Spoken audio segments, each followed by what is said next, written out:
Good morning. ಇವತ್ತು ನಿಮಗೆ environment ಟಾಪಿಕಲ್ಲಿ noise pollution ಬಗ್ಗೆ ಮಾತನಾಡಿದ್ದೇವೆ. ಏನಿದು ನಾಯ್ಸ್ ಪೊಲ್ಯೂಷನ್ ಅಂತ? ಇದು ಒಂದು ಚಾಪ್ಟರ್ ಆಗಿ ಅಥವಾ ಒಂದು UPSCಯ ಎನ್ವಿರಾನ್ಮೆಂಟ್ ಸಬ್ಜೆಕ್ಟ್ ಆಗಿ ಅಥವಾ ಡಿಸಾಸ್ಟರ್ ಅಲ್ಲಿ ಒಂದು ಸಬ್ಜೆಕ್ಟ್ ಆಗಿ ಯಾಕೆ ಇಟ್ಟಿದ್ದಾರೆ ಅನ್ನುವಂಥದ್ದನ್ನು ನಾವು ಪ್ರಶ್ನಿಸಬೇಕಾಗುತ್ತೆ. ಇದು ಒಂದು ಜನರಲ್ ಸ್ಟಡೀಸ್ 3ಯಲ್ಲಿ ಬರ್ತಕ್ಕಂತಹ ಒಂದು ಕ್ವಶನ್. ನಿಮಗೊತ್ತು ಡೈಲಿ ಆ್ಯಕ್ಟಿವಿಟಿಯಲ್ಲಿ ಸೌಂಡ್ ಅನ್ನೋದು ಎಷ್ಟು ಇಂಪಾರ್ಟೆಂಟ್ ಅಂತ. ನಿಮಗೆ ಪಂಚಭೂತಗಳು ಗೊತ್ತು, ಅದರಲ್ಲಿ ಒಂದು ಶಬ್ದ ಒಂದು ಅಲೈದಾಗಿ ಬರ್ತದೆ ಮತ್ತು ಅದು ಒಂದು ಇಂಪಾರ್ಟೆಂಟ್ ಸೋರ್ಸ್ ಆಗಿ ಕೂಡ ಇದೆ. ಎಷ್ಟೊಂದು ಡೆಸಿಬಲ್ ವ್ಯತ್ಯಾಸಗಳಾಗುತ್ತೆ, ಟ್ರಾಫಿಕ್ಕಲ್ಲಾಗಿರ್ಬೋದು, ಇಂಡಸ್ಟ್ರಿಯಲ್ಲಾಗಿರ್ಬೋದು, ಎಮಿಷನ್ನಲ್ಲಾಗಿರ್ಬೋದು, ಅಥವಾ daily activity which is an anthropological ಅಥವಾ ಒಂದು ನ್ಯಾಚುರಲ್ ಫೆನಾಮಿನಗಳಾಗಿರ್ಬೋದು. ಡೆಸಿಬಲ್ ಅಂದರೆ ಏನು ಅಂತಂದರೆ ಒಂದು ಹಿಯರಿಂಗಿನ ಮಾಪಕ, ಅಂದರೆ ಸೌಂಡಿನ ಮಾಪಕ. ಇದು ಯಾವಾಗ ಬಂತು? 1981ನಲ್ಲಿ ಇಟಲಿಯಲ್ಲಿ ಸ್ಟಾರ್ಟ್ ಆಯಿತು ಡೆಸಿಬಲ್ ಅಂತಂದರೆ. ಸೊ ಆರಿಜಿನ್ ಆಗಿದ್ದು ಇಟಲಿಯಲ್ಲಿ ಅಂತ ಗೊತ್ತಾಯಿತು. ಈಗ ಈ ಡೆಸಿಬಲ್ ಒಬ್ಬ ಮನುಷ್ಯನ ಹತ್ರ ಎಷ್ಟಿರಬೇಕು ನಾರ್ಮಲ್ ಒಬ್ಬ ಮಾತಾಡುವಾಗ ಅಂತಂದರೆ, ಮಾಮೂಲಿಯಾಗಿ 40 ಡೆಸಿಬಲ್ ಈಸ್ ಗುಡ್ ಅಂತಾರೆ. 40ರಿಂದ 50 ಡೆಸಿಬಲ್. ನಮಗೆ ಗೊತ್ತು decibel start from 0 to 120 also. But 40 decibel audible ಫೆನಾಮಿನ ಇರ್ತದೆ, ಕಿವಿಗೆ ಇಂಪಾಗಿರ್ತದೆ, ಅಥವಾ ಅದನ್ನು ತಡ್ಕೊಳ್ಳುವ ಶಕ್ತಿ ಮನುಷ್ಯನಿಗೆ ಇರ್ತದೆ. ಇದು ಕೇವಲ ಮನುಷ್ಯನ ಒಂದು ಪ್ರಾಬ್ಲಮ್ ಅಲ್ಲ ನಾಯ್ಸ್ ಪೊಲ್ಯೂಷನ್ ಅನ್ನುವಂಥದ್ದು. ಇದು ಪ್ರಾಣಿಗಳ ಪ್ರಾಬ್ಲಮ್ಮು ಕೂಡ. ಅದಕ್ಕೂ ಕೂಡ ಹೆಚ್ಚಾಗಲಿ ಒಂದು ಅಡೆತಡೆ ಉಂಟಾಗುತ್ತೆ ಅಥವಾ ವಾತಾವರಣಕ್ಕಿರುತ್ತೆ ಅಂತ. ಸೊ ಮ್ಯಾಕ್ಸಿಮಮ್ ನಾವು ವೆಹಿಕ್ಯುಲರ್ ಟ್ರಾಫಿಕ್ಕಲ್ಲಿ ಈ ಒಂದು ಸೌಂಡ್ ಪೊಲ್ಯೂಷನನ್ನು ನೋಡ್ತೀವಿ. ಮೋರ್ ದ್ಯಾನ್ 85% ಒಂದು ಕಾಂಟ್ರಿಬ್ಯೂಷನ್ ಏನಿದೆ ಅದು ನಾಯ್ಸ್ ಪೊಲ್ಯೂಷನಿಗೆ ಟ್ರಾಫಿಕ್ ನಿಯಂತ್ರಣಕ್ಕೆ ಕೊಡ್ತಾ ಇದೆ ಅಂತ. ಮೆಟ್ರೋಪಾಲಿಟನ್ ಸಿಟಿ ಗೊತ್ತು, ಮುಂಬೈ, ಬೆಂಗಳೂರು, ಕೋಲ್ಕತ್ತಾ ಮತ್ತು ನಿಮಗೆ ವಿಶಾಖಪಟ್ಟಣಂ, ಹೈದರಾಬಾದ್, ಕೊಚ್ಚಿ. ಸೊ ಈ ಎಲ್ಲ ಪ್ರದೇಶಗಳೇನಾಗುತ್ತೆ, ಮೆಟ್ರೋಪಾಲಿಟನ್ ಅರ್ಬನೈಸೇಷನ್ ಜಾಸ್ತಿ ಆದಂತೆ ಜನನಿಬಿಡತೆ ಅಥವಾ ಜನ ಸೇರುವಿಕೆ ತುಂಬ ಹೈ ಇರುತ್ತೆ. ಸೊ ಜನ ಯಾವಾಗ ಜಾಸ್ತಿ ಆಗುತ್ತೆ, ವೆಹಿಕಲ್ ಟ್ರಾಫಿಕ್ ಜಾಸ್ತಿ ಆಗುತ್ತೆ, ಕಂಜಂಕ್ಷನ್ ಆಗುತ್ತೆ. ಸೊ ಆಡಿಬಿಲಿಟಿ ಲೆವೆಲ್ ಗ್ರ್ಯಾಜುವಲಿ ಇನ್ಕ್ರೀಸ್ ಆಗೇ ಆಗುತ್ತೆ. ಸೊ ಈ ಕಾರಣದಿಂದ ಈ ಒಂದು ಚಾಪ್ಟರ್ ಇಂಪಾರ್ಟೆಂಟ್ ಆಗುತ್ತೆ. ವೆಹಿಕ್ಯುಲರ್ ಟ್ರಾಫಿಕ್ ಅಥವಾ ಎನಿ ನಾಯ್ಸ್ ಪೊಲ್ಯೂಷನ್ ಅಂತ ಡಿಕ್ಲೇರ್ ಕೊಡಬೇಕು ಅಂತಾದರೆ 80 ಡೆಸಿಬಲ್ನಿಂದ 150 ಡೆಸಿಬಲ್ ಒಳಗೆ ಇದ್ದರೆ ಅದು ನಾಯ್ಸ್ ಪೊಲ್ಯೂಷನ್ ಅಂತ ಕರೀತಾರೆ. 40 ಡೆಸಿಬಲ್ ಇದ್ದರೆ ಅದು ಮಾಮೂಲಿ ನಾವು ಮಾತಾಡ್ತೀವಲ್ಲ ಸೌಂಡ್ ಪೊಲ್ಯೂಷನ್ಗೆ, ಆ ಥರ ಕರೀತಾರೆ. ಸೊ ಈ ಚಾಪ್ಟರಲ್ಲಿ ನಾವು ನೋಡಬೇಕಾದಂತಹ ಪ್ರಾಮುಖ್ಯತೆ ಅಂಶ ಏನಂದರೆ decibel in the unwanted harmful sound and source ಏನು, traffic and industrial activity, construction, railway and airport. ಮತ್ತು ನೀವು ಇಲ್ಲಿ ನೋಡಿ ಇಂಪಾರ್ಟೆಂಟ್ ಫಿನಾಮಿನ ವೈಲ್ಡ್ ಲೈಫ್ ಸೆಂಚುರಿಗೂ ಹಾರ್ಮ್ ಆಗುತ್ತೆ, ಎಕಲಾಜಿಕಲ್ ಸೆನ್ಸಿಟಿವ್ ಏರಿಯಾಗೂ ಹಾರ್ಮ್ ಆಗುತ್ತೆ. ನಿಮಗೊತ್ತು ಪ್ರೋಟೋಕಾಲ್ಸ್ ನೋಡ್ತೀವಿ ನೀವು, ಮಲ್ಟಿಗನ್ನ ಪ್ರೋಟೋಕಾಲ್, ಓಝೋನಿಗೆ ನೋಡ್ತೀರಿ, ಕೊಯಟೋ ನಯೋಗ ಪ್ರೋಟೋಕಾಲ್ ನೋಡ್ತೀರಿ. ಕೊಯಟೋ ಪ್ರೋಟೋಕಾಲ್ ಗ್ರೀನ್ ಹೌಸ್ ಗ್ಯಾಸ್ಗೆ, ನಯೋಗ ಮತ್ತು ನಿಮಗೆ ಕುಮ್ಮಿಂಗ್ಹಮ್ ಮಲ್ಟಿಗನ್ ಪ್ರೋಟೋಕಾಲ್ ಅದು ಏನು ಬಯೋಡೈವರ್ಸಿಟಿಗೆ ನೋಡ್ತೀವಿ. ಸೊ ಈ ಎಲ್ಲ ಪ್ರೋಟೋಕಾಲು ಒಂದು ರೀಸನ್ನಿಗಿದೆ. ನಾಯ್ಸ್ ಪೊಲ್ಯೂಷನ್ಗೆ ಅದರ ಅಗತ್ಯ ಇದೆಯಾ ಅಂದರೆ ಇದು ವಸುದೈವ ಕುಟುಂಬಕಮ್ಮಗೆ ಒಂದು ಕಾರಣ ಆಗುವಂಥದ್ದು. ಯಾವ ಥರದ ವಸುದೈವ ಕುಟುಂಬಕಂ? ನಿಮ್ಮ ಹಿಯರಿಂಗ್ ಏಡ್, ಒಬ್ಬ ವ್ಯಕ್ತಿ ಹಿಯರಿಂಗ್ ಏಡ್ ಹಾಕುವಾಗ ಅವನಿಗೆ ಎಷ್ಟು ಕಷ್ಟ ಆಗ್ತದೆ ಅನ್ನುವಂಥದ್ದು ಅವರಿಗೆ ಗೊತ್ತು. ಕಿವಿ ದೇವರು ಕೊಟ್ಟಿದ್ದಾರೆ. ಸೊ ಪಂಚ ಒಂದು ಶಕ್ತಿ ಇದೆ ನಮ್ಮಲ್ಲಿ.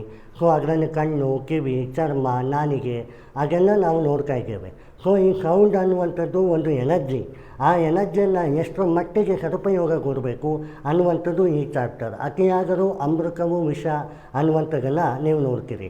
ಈಗ ನೋಡಿ WHO ಗೈಡ್ಲೈನ್ಸ್ ಕೊಟ್ಟಿಗೆ 2021ರಲ್ಲಿ ಏನಂತಂದರೆ not less than 55 dB so ರೆಸಿಡೆಂಟಲ್ಲಿರಬೇಕು ಆ್ಯಂಡ್ ನೈಟ್ 40 ಡೆಸಿಬಲ್ನಲ್ಲಿರಬೇಕು ಅನ್ನುವಂಥದ್ದು ಒಂದು ಕ್ಲಿಯರ್ ಕಟ್ ಫೆನಾಮಿನ. ನಿಮಗೆ ಈ ಒಂದು ಅಪ್ಲಿಕೇಶನ್ ಎಜುಕೇಷನ್ ಇನ್ಸ್ಟಿಟ್ಯೂಷನಲ್ಲಿರ್ಬೋದು, ಹೆಲ್ತ್ ಡಿಪಾರ್ಟ್ಮೆಂಟಲ್ಲಾಗಿರ್ಬೋದು, ಹಾಸ್ಪಿಟಾಲಿಟಿಯಲ್ಲಾಗಿರ್ಬೋದು, ಅಥವಾ anything which is related to eco sensitive zone ಆಗಿರ್ಬೋದು, ಇದರ ಮೂಲಕ ನೀವು ನೋಡ್ತೀರಿ.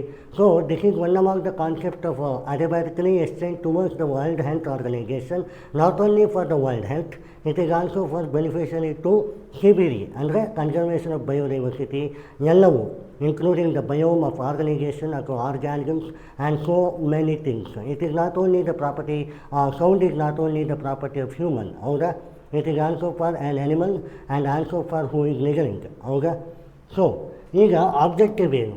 ಪಬ್ಲಿಕ್ ಹೆಲ್ತಲ್ಲಿ ಆಡಿಟರಿ ಆ್ಯಂಡ್ ನಾನ್ ಆಡಿಟರಿ ಅಂತ ಎರಡು ಹೆಂಗಿದೆ, ಅದರ ಎಫೆಕ್ಟು ಯಾವ ಥರ ಇರಬೇಕು ಅಂತ ನಿಮಗೀಗಾಗಲೇ ಹೇಳಿದೆ ನಾನು.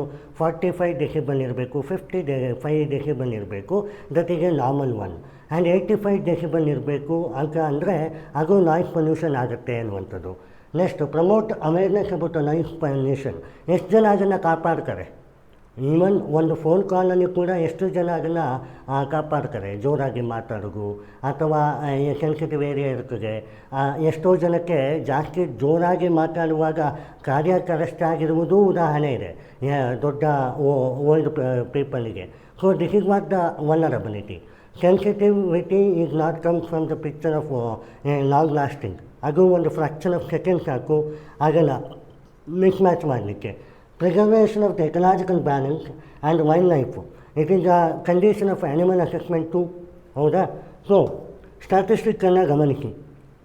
ಡೆಲ್ಲಿ ಏನಿದೆ ಅದು ಏನು capital of India. Peak traffic ಇದೆ ಅಲ್ಲಿ because of huge capital of India ಬೇರೆ. ಸೊ ಹ್ಯೂಜ್ ಟ್ರಾಫಿಕ್ ಇದೆ. ಅಬೌಟ್ 80 to 90% ಕಾಂಟ್ರಿಬ್ಯೂಷನ್ ಕೊಡುತ್ತೆ ಓನ್ಲಿ ಟ್ರಾಫಿಕ್ ಅಂತ WHO ರೆಕಗ್ನೈಸ್ ಮಾಡಿದೆ. ಆ್ಯಂಡ್ ಇದು ವಲ್ನರಬಿಲಿಟಿಗೆ ಕಾರಣ ಆಗುತ್ತೆ, ಅದು ನಿಮಗೆ ಗೊತ್ತು. And in the main time Delhi ಈಗ ಹೈಯೆಸ್ಟ್ ಏರ್ ಪೊಲ್ಯೂಷನ್ ಅಂತ ಹೇಳ್ತೀವಿ. ನಾಯ್ಸ್ ಪೊಲ್ಯೂಷನ್ ಒಂದು ಕಡೆ ಆದರೆ ಏರ್ ಪೊಲ್ಯೂಷನ್ ಒಂದು ಕಡೆ. So if you concentrate the Delhi picture, 25 cigarette ಎಷ್ಟು ಹಚ್ಚುತ್ತಾರಲ್ಲ ಅಷ್ಟು ಪ್ರಮಾಣದಲ್ಲಿ ಒಮ್ಮೆ ಉಸಿರಾಟ ಆಡಿದ್ರೆ ಏರ್ ಪೊಲ್ಯೂಷನ್ ಆಗುತ್ತೆ ಅನ್ನುವಂತಹ ಕಾರಣ ಏರ್ ಪೊಲ್ಯೂಷನಲ್ಲಿದೆ. ಹಾಗೂ ನಾಯ್ಸ್ ಪೊಲ್ಯೂಷನ್ ಅಂತ ನೋಡಿದ್ರೆ it is very hectic in nature. And Bengaluru metropolitan area ಈಗ vulnerability in after the Delhi. So ಈ ಕಂಡೀಷನ್ ನೋಡಬೇಕು. ಆ್ಯಂಡ್ ಡೆಲ್ಲಿ ಪೀಕ್ ಆಯಿತು. WHO ಎಸ್ಟಿಮೇಟ್ ಎನ್ವಿರಾನ್ಮೆಂಟಲ್ ನಾಯ್ಸ್ ಪೊಲ್ಯೂಷನಲ್ಲಿ 1 ಮಿಲಿಯನ್ ಡಿಗಬಿಲಿಟಿ ಆಗ್ತಾಯಿದ್ದಾರೆ. 1 ಮಿಲಿಯನ್ ಗಟ್ಟಲೆ ಆ್ಯನ್ಯುವಲಿ ಡಿಗಬಲ್ ಆಗ್ತಾಯಿದ್ದಾರೆ. So it is vulnerability. ನಾವು ಯಾವಾಗ ಏನಾಗುತ್ತೆ ಅನ್ನುವಂಥದ್ದನ್ನು ಯೋಚನೆ ಮಾಡಬೇಕಾಗುತ್ತೆ. ನಾಟ್ ಎವ್ರಿ ಪಾಮ್ ಈಗ same, not every finger is the same ಅನ್ನುವಂಥದ್ದು. ಹ್ಯೂಮನ್ ಎವಲ್ಯೂಷನ್ ಡಾರ್ವಿನ್ ಥಿಯರಿನಿಗೆ survival of the fittest. But ಅದರಲ್ಲಿ ಒಂದು ಕಾಂಬಿನೇಷನ್ ಇದೆ, anthropological fitness and natural fitness ಅಂತ. ಸೊ ಆಂಥ್ರಪಾಲಜಿಕಲ್ ಫಿಟ್ನೆಸ್ಸನ್ನು ನಾವೇ ಮ್ಯಾನ್ ಮೇಡ್ ಆಗಿ ಡಿಸಾಸ್ಟರ್ ಮಾಡಿಕೊಂಡ್ರೆ that is a vulnerability. And we are not only vulnerable to us, ಅಂದರೆ ನಮ್ಮನ್ನು ನಾವು ಕಾಪಾಡಿಕೊಳ್ಳೋದು ಮಾತ್ರ ಅಲ್ಲ, ಅಥವಾ ನಮ್ಮನ್ನು ನಾವು ಕೊರತೆಗೆ ಉಂಟಾಗಿಸೋದು ಮಾತ್ರ ಅಲ್ಲ, ಆ್ಯನಿಮಲ್ನಿಗೂ ಕೂಡ, ಪಕ್ಷಿಗಳಿಗೂ ಕೂಡ ನಾವು ಅದನ್ನು ಡೆಸಿಬಲನ್ನು ಜಾಸ್ತಿ ಮಾಡಿ ಅವರಿಗೆ ತೊಂದರೆ ಕೊಡ್ತಾ ಇದ್ದೇವೆ ಅಂತ. This is what noise pollution ಇನ್ನು ಪಿಕ್ಚರ್ ಇರಬೇಕು. 1 ಮಿಲಿಯನ್ ಗಟ್ಟಲೆ ಡೆಸಿಬಲ್ ಆಗ್ತಾ ಇದ್ದಾರೆ ಅನ್ನುವಂಥದ್ದು ಭಾರಿ ವಿಷಾದನೀಯ. ಕೆಲವರು ಪಾರ್ಸೆಂಟ್ ಡೆಸಿಬಲ್ ಆಗ್ತಾ ಇದ್ದಾರೆ. About 30% of the human being are percent decibel. So ಒಂದು ಕಿವಿ ಕೇಳುತ್ತೆ, ಇನ್ನೊಂದು ಕಿವಿ ಕೇಳೋದಿಲ್ಲ ಅನ್ನುವಂಥ ಸಸ್ಟೈನಬಲ್ ಡೆವಲಪ್ಮೆಂಟ್ ಗೋಲಲ್ಲಿ ನಿಂತು ನಾವು ನೋಡ್ತಾ ಇದ್ದೀವಿ. ಸೊ ಈ ಸಸ್ಟೈನಬಿಲಿಟಿ ಅಂತ ಬಂದಾಗ ಇನ್ಕ್ಲೂಸಿವಿಟಿ ಬಂತು. ಇನ್ಕ್ಲೂಸಿವಿಟಿ ಅಂತ ಬಂದಾಗ ವಸುದೈವ ಕುಟುಂಬಕಂ ಬಂತು. ವಸುದೈವ ಕುಟುಂಬಕಂ ಅಂತ ಬಂದಾಗ ನಿಮಗೆ ಹ್ಯೂಮನ್ ಡೆವಲಪ್ಮೆಂಟ್ ಆಯಿತು. So it is not only the picture of the game of the ball of human. So human and animal and the environment ಇದನ್ನು ಎಕೋಸಿಸ್ಟಮ್ ಅಂತ ಕರೀತಾರೆ. ಹೌದಾ? So you have to prepare for the environment in the future cause. Honourable ex president of India ಹೇಳ್ತಾರೆ, Barack Obama, this is a last generation to protect our environment. Further you don't have a chance to protect for your future generation ಅಂತ ಹೇಳ್ತಾರೆ. So absolutely ಈ ಒಂದು concept ಇದಕ್ಕೆ ಒಪ್ಪುತ್ತೆ. Adaptation is better than mitigation ಅಂತ ಒಂದು ತತ್ವ ಇದೆ. ಅದರಂದರೆ ಏನು? So you have to be more cautious when you have to do the work. Otherwise it won't be delegated in the smooth way. So noise pollutionಗೂ ಅದು work ಆಗುತ್ತೆ. And India 4th largest economy. Of course 1991 LPG reform ಆಯಿತು, ಅರ್ಬನೈಜೇಷನ್ development ಆಯಿತು, planning commission ಮೇಲೆ planning commission ಬಂತು. Especially in terms of 8th planning commission ಏನಿದೆ ಅದು ಒಂದು industry LPG reform ಬಗ್ಗೆ ಮಾತಾಡ್ಕು, ಹ್ಯೂಮನ್ ಡೆವಲಪ್ಮೆಂಟ್ ಬಗ್ಗೆ ಮಾತಾಡ್ಕು. ಇನ್ಕ್ಲೂಸಿವಿಟಿ ಅಂತ ಬಂದಾಗ 10th ಪ್ಲಾನಿಂಗ್ ಕಮಿಷನ್ ಮಾತಾಡ್ಕು, ಹಾಗೂ 12th and 11th planning commission ಸಸ್ಟೈನಬಿಲಿಟಿಗೆ ಮಾತಾಡ್ಕು. ವೇರ್ ವಿ ಆರ್, ನಾವು ಆಗಲೇ ಮಾತಾಡ್ತಾ ಇದ್ವಿ ಕಳೆದ 2014 ಮುಂಚೆ. ಈಗ ಪ್ಲಾನಿಂಗ್ ಕಮಿಷನ್ ಇರೋದು ನೀತಿ ಆಯೋಗ ಆಗಿದೆ. So where we are, United Nation sustainable ಡೆವಲಪ್ಮೆಂಟಲ್ಲಿ ನಾವು 99th ಅಂದರೆ ಡಬಲ್ ಡಿಜಿಟನ್ನು ತೊಗೊಂಡಿದ್ದೀವಿ, that is an award. But in terms of the noise pollution also one among the factor of key interest which we have to delegate ourselves into more of the pressurized. Environmental performance index ಅಲ್ಲಿ 176 out of 180 countries, ಅಂದರೆ we are still in lagging. ಹೌದಾ? So it is our protect. ಯಾರ ಒಂದು ಕೆಲಸ ಇದು it is our protect, ನಾವು ಅದನ್ನು ಮಾಡಬೇಕು ಅನ್ನುವಂಥದ್ದು. ರೀಚಿಂಗ್ ಲಾಸ್ಟ್ ಮೈಲ್ ರೆಗಾರ್ಟ್ ಅನ್ನುವಂಥದ್ದು ಒಂದು Antyodaya to Sarvodaya Gandhian principle ಹೌದು. ಆದರೆ ಅದನ್ನು ನಾವು ಎಷ್ಟು ಪ್ರಮಾಣದಲ್ಲಿ ರೀಚಿಂಗ್ ಲಾಸ್ಟ್ ಮೈಲ್ ರೆಗಾರ್ಟನ್ನು ಮಾಡ್ತೀವಿ. ನಾಯ್ಸ್ ಪೊಲ್ಯೂಷನ್ ಮಾಡಬಾರ್ದು ಅಂದರೆ ಮಾಡಬಾರ್ದು, 40 ಡೆಸಿಬಲ್ ಇರಬೇಕು night time, day time 55 decibel ಇರಬೇಕು. How many of you all are maintaining it? You don't know decibel ಅಂದರೆ ಏನು ಗೊತ್ತಿಲ್ಲದೆ ಇರುವ ಜನಗಳು ಕೂಡ ಇದ್ದಾರೆ. So this topic is not only interested for the UPSC, this is also holds good for a awareness for a individual to protect our self. Fundamental duties ಏನಿದೆ, national protection, environmental protection. So it is our duty. And ಇಲ್ಲಿ ನೋಡಿ, article ಬಗ್ಗೆ ಮಾತಾಡೋದಾದರೆ SDG sustainable development goal 13 ಏನಿಗೆ climate action ಬಗ್ಗೆ ಮಾತಾಡ್ತದೆ. And article 21 ಅಂತ ಏನಿಗೆ right to life with dignity ಅಂತ ಮಾತಾಡ್ತದೆ.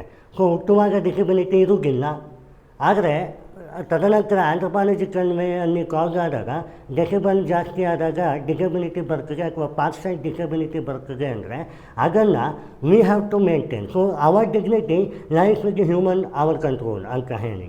ಆ್ಯಂಡ್ ನೋಡಿ, article 48 duty of the state to protect the environment. And article 51G it is also for the improve the natural environment. ಹೌದಾ? So ಇದನ್ನೆಲ್ಲ ನೀವು consider ಮಾಡಬೇಕಾಗುತ್ತೆ ಇದರಲ್ಲಿ. So rapid urbanisation ಆಗಿರ್ಬೋದು, construction activities ಆಗಿರ್ಬೋದು, more or less airways ಅಥವಾ roadway ಅಥವಾ ನಮ್ಮ ರೈಲ್ವೇ ಆಗಿರ್ಬೋದು, ಈ ಒಂದು ಕಾಂಬಿನೇಷನಲ್ಲಿ ಕೂಡ ಸೌಂಡ್ ವೇವ್ ಜಾಸ್ತಿ ಆಗಿರುವಂಥದ್ದು ನೋಡ್ತೀವಿ. ಸೊ ಇಟಲಿಯಲ್ಲಿ ಡೆಸಿಬಲನ್ನು ಕಂಡುಹಿಡಿದ್ರು. So 1861 But this is a picturized phenomena to maintain ourselves in a 40 decibel and 55 decibel. So ನಮ್ಮ ಪಂಚೇಂದ್ರಿಯಗಳನ್ನು ನಾವೇ ಕಾಪಾಡಿಕೊಳ್ಳಿಲ್ಲ ಅಂದರೆ ಇಟ್ ಈಸ್ ಎ ವಲ್ನರಬಿಲಿಟಿ ಅಂತ. ಸೊ ವೀಕ್ ಎನ್ಫೋರ್ಸ್ಮೆಂಟ್ ಆಗ್ತಾ ಇದೆ ಅನ್ನುವಂಥದ್ದು ಒಂದು ಮಾದರಿ. Earth does not belongs to us, we belongs to us. ಎಷ್ಟು ಜನ ಒಪ್ಕೋತೀರಿ ಇದನ್ನು? Earth does not belongs to us, we belongs to us. So ಯಾವತ್ತೂ ನಾವು ಅರ್ಕಿಗೆ ಇರುವಂತೆಯೇ ಬಿಟ್ಬಿಡಬೇಕು ಅನ್ನುವಂಥದ್ದು. ಸೊ ಡೆಸಿಬಲ್ ಜಾಸ್ತಿ ಮಾಡೋದು, ಹಾರ್ನ್ ಹಾಕೋದು, ಅಥವಾ ಕಾರ್ಖಾನೆಗಳಿಂದ ತ್ಯಾಜ್ಯನೂ ಬರ್ತದೆ, ಕಾರ್ಖಾನೆಗಳಿಂದ ಶಬ್ದನೂ ಬರ್ತದೆ, ಕಾರ್ಖಾನೆಗಳಿಂದ ಏರ್ ಪೊಲ್ಯೂಷನ್ನು ಆಗುತ್ತೆ, ಟ್ರಾಫಿಕ್ಕಿಂದ ಶಬ್ದನೂ ಬರ್ತದೆ, ಕಂಜಂಕ್ಷನ್ನು ಆಗುತ್ತೆ. ಈ ಮೊಬಿಲಿಟಿ ಅಥವಾ ಮೊಬಿಲಿಟಿಗೆ ಒಳ್ಳೆಯ ಪೂರಕ ವಾತಾವರಣ ಇರೋದಿಲ್ಲ, ಏರ್ ಪೊಲ್ಯೂಷನ್ ಕೂಡ ಆಗುತ್ತೆ. So it is a basket of the pollution. ಹೌದಾ? ಸಾಲಿಡ್ ಪೊಲ್ಯೂಷನ್ ಆಗಿರ್ಬೋದು, ಏರ್ ಪೊಲ್ಯೂಷನ್ ಆಗಿರ್ಬೋದು, ಅಥವಾ ನಾಯ್ಸ್ ಪೊಲ್ಯೂಷನ್ ಆಗಿರ್ಬೋದು. ಈವನ್ ಫರ್ದರ್ ಇನ್ಸ್ಟೆಂಟ್ ಅಂತ ನೋಡಿದಾಗ ಕೋಸ್ಟಲ್ ನೆಟ್ವರ್ಕಲ್ಲಿ ವಾಟರ್ ಪೊಲ್ಯೂಷನ್ ಕೂಡ. So this is our high time to project ourself to mitigate the noise pollution in terms of our anthropological activity. Right? This is more or less an anthropological activity is self. Noise pollution is the anthropological activity is self. ಹಾಗಾಗಿ so ಈಗ ಇದಕ್ಕೆ ಡೆಲ್ಲಿ ಈಗ ನಾಯ್ಸೆಸ್ಟ್ ಅರ್ಬನ್ನ negotiations ಅಥವಾ regions ಅಂತ ಹೇಳ್ತಾರೆ. ಮತ್ತು policy ಏನು ಮಾಡ್ತಾ ಇದೆ ಅನ್ನುವಂಥದ್ದು ನೋಡಿ. ಸೆಂಟ್ರಲ್ ಪೊಲ್ಯೂಷನ್ ಕಂಟ್ರೋಲ್ ಬೋರ್ಡ್ ಅಂತ ಒಂದಿದೆ, ಮತ್ತು ಸ್ಟೇಟ್ ಕಂಟ್ರೋಲ್ ಬೋರ್ಡ್ ಅಂತ ಒಂದಿದೆ. ನಾಯ್ಸ್ ಪೊಲ್ಯೂಷನ್ ರೂಲ್ 2000 ಆ್ಯಕ್ಟ್ ಪ್ರಕಾರ ಒಂದು ಡೆಸಿಬಲನ್ನು ಕೊಡ್ತಿದೆ. ಅದರ ಪ್ರಕಾರ ಹಾಸ್ಪಿಟಲ್ ಆಗಿರ್ಬೋದು, ಎಜುಕೇಷನ್ ಸೆಂಟರ್ಗಳಾಗಿರ್ಬೋದು, ಧ್ಯಾನ ಮಂದಿರಗಳಾಗಿರ್ಬೋದು, ಟೆಂಪಲ್ಸ್ ಆಗಿರ್ಬೋದು, we have to protect our noise mitigation level 45 decibel to 55 decibel ಅಂತ ಕರೀತಾರೆ. ಇನ್ನು no noise vehicle silence electricity ಮೊಬೈಲನ್ನು ಯೂಸ್ ಮಾಡಿ, ಅಂದರೆ ಈ ಟೆಕ್ನಾಲಜಿಯನ್ನು ಯೂಸ್ ಮಾಡಿ. There is no sound. ಈ ಮೊಬಿಲಿಟಿಯಲ್ಲಿ ಅಥವಾ ಈ ವೆಹಿಕಲರಲ್ಲಿ ಸೌಂಡನ್ನು ನೋಡ್ತೀರಾ? ಇಲ್ಲ. So this is what. So awareness is the behaviour and changes. ಅಂದರೆ ಫಸ್ಟ್ ಸ್ಟೆಪ್ಪು ನಾವಿರಬೇಕು, ಆ್ಯಸ್ ಎ ಇಂಡಿವಿಜುವಲ್ ನಾವಿರಬೇಕು, ನಾಯ್ಸ್ ಪೊಲ್ಯೂಷನನ್ನು ಕಡಿಮೆ ಮಾಡಬೇಕು ಅನ್ನುವಂಥದ್ದು. ಸೊ ಆವಾಗ ಮಾತ್ರ we have to get over it. So suppose you are taking a first step, your beside friend will be taking next step, and also your community will change, and your district will be change, your state will be change, your nation will be change, your international sphere are you are the great iconic ಆಗ್ತೀರಿ, ಅದನ್ನು ಮಾಡುವಲ್ಲಿ ಅನ್ನುವಂಥದ್ದು. It is our time, right? And ಎಷ್ಟು ಜನ WHO ಗೈಡೆನ್ಸನ್ನು follow ಮಾಡ್ತಾ ಇದ್ದಾರೆ ಅನ್ನುವಂಥದ್ದು. Environmental protection is not nothing but following of the state autonomy. It is our individual. So protecting a fundamental duties in terms of the environment is our duty. So we have to maintain it. ಇದು ಒಂದು ಸಿಸ್ಟಮಿಗೆ. ಇನ್ನು ನೋಡಿ, smart city mission, urbanisation planning, factory act 1948, noise pollution act 2000, ಇದೆಲ್ಲ government ಸ್ಪೇಯರ್ ಆಗಿದೆ. So ಈ ಚಾಪ್ಟರಲ್ಲಿ ನಮಗೆ ಮೇನಾಗಿ ಗೊತ್ತಾಗ್ತಾ ಇರೋದೇನೆಂದರೆ, ಆಂಥ್ರಪಾಲಜಿಕಲ್ ಡಿಸಾಸ್ಟರ್ ಮತ್ತು 40 ಡೆಸಿಬಲ್ ನೈಟ್ ಇರಬೇಕು, 55 ಡೆಸಿಬಲ್ ಮಾರ್ನಿಂಗ್ ಇರಬೇಕು, ಪ್ರಾಪರ್ ರೆಗ್ಯುಲೇಷನ್ ಆಗಿರಬೇಕು, ಕಂಜಂಕ್ಷನ್ ಅಥವಾ ಟ್ರಾಫಿಕ್ ಮೊಬಿಲಿಟಿ ಅಥವಾ anything which is vulnerability to sound ಅದನ್ನು ಕರೆಕ್ಟ್ ಮಾಡೋದ್ರಲ್ಲಿ ಈ ಡೆಲ್ಲಿ ಅಥವಾ ಮೆಟ್ರೋಪಾಲಿಟನ್ ಲೈಕ್ ಬೆಂಗಳೂರು, ಹೈದರಾಬಾದ್ ಈಗ ಮಚ್ ಮೋರ್ ಅಂತ ಕರೀತಾರೆ. ಸೊ 1 ಮಿಲಿಯನ್ ಡೆಸಿಬಿಲಿಟಿ ಆಗ್ತಾಯಿದೆ, ಪಾರ್ಷಿಯಲ್ ಡೆಸಿಬಿಲಿಟಿ 30% ಆಗ್ತಾಯಿದೆ. 80% of the traffic are polluted in terms of noise pollution. So contributing ಅಲ್ಲಿದೆ. So it is a vulnerability. Inclusivity is nothing but human and animal and the environment. So ವಸುದೈವ ಕುಟುಂಬಕಂ, reaching the last mile regard, maintaining the discipline in terms of the fundamental duties to protect the environment ಅಂದರೆ ನಾವು noise ಪೊಲ್ಯೂಷನನ್ನು ಕಾಪಾಡಲೇಬೇಕಾಗುತ್ತೆ. Future ಜನರೇಷನ್ಗೆ ನಾವು ಏನು ಕೊಡ್ತೀವಿ gift ಅಂತಂದರೆ, we are gift noise ಪೊಲ್ಯೂಷನನ್ನು ತಡೆಗಟ್ಟುವಲ್ಲಿ ಯಶಸ್ವಿ ಆದಾಗ